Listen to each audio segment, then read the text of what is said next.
Good morning. I hope you're doing well. We had a good weekend visiting Dave and the teams. Yes, where they've been doing the training, relief training for the CDM protester families and young people who have just arrived. And their stories are just incredible. You know, one group had to live in their car for a few days before they were rescued or able to escape Rangoon, and other families had to travel house to house to house. And so, anyway, it's such a blessing to be able to be part of it and help them. And they're brave, brave people. One guy had been in prison for 10 years and just got reunited with his wife. So, and with some of them coming with little kids. And just, again, a lot of young people who are so vibrant and alive. There's people who are economists and engineers and regular English teachers and musicians, and one lady is a makeup designer, but just brave people who want to make a difference and change things. So that's exciting. And then I started teaching, sort of. I'm helping at my school to decorate classrooms or to prepare for the next term because summer school has been canceled. They're having more concerns over COVID and some more restrictions, and so they canceled school, but I can still go and help prepare for the next term. So that's fun. So here we are on chapter 26, and it says, Where the birds build their nests. All right. So this is the poem. Lord, make me part of this green wood that I may praise and worship thee. All here is beautiful and good and full of melody.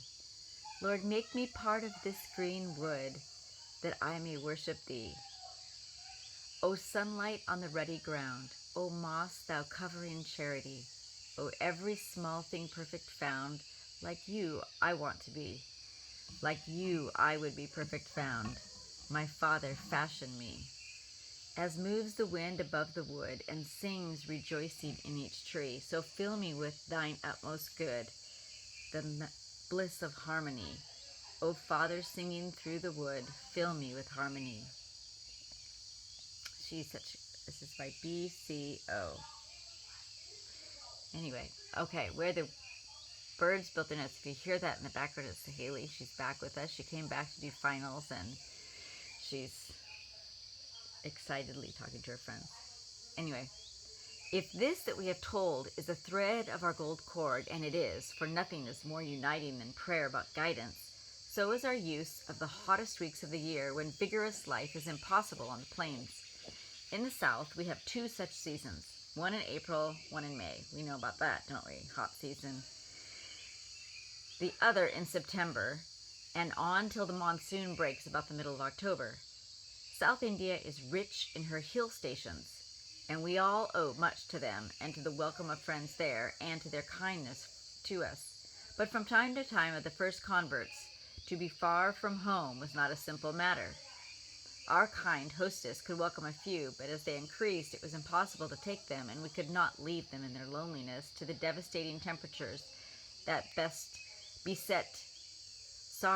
devastating temptations that beset converts.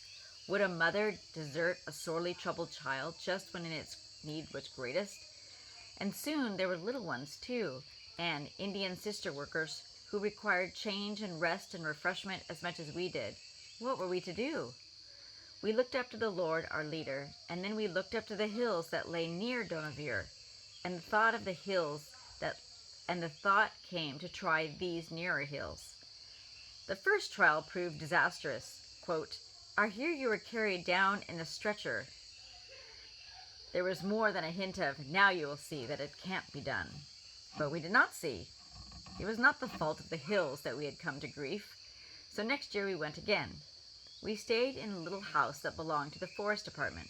Elephants haunted these uplands, and bears and tigers and sambar, wild pigs, deer, the ever fascinating monkey, the huge monitor lizard like a toy crocodile, and countless furred and feathered marvels. Life was all gladness there. Once the children entranced, Once the children, entranced, saw a tigress at play with her cubs, something exciting is happening. So I think I'll be back in a second.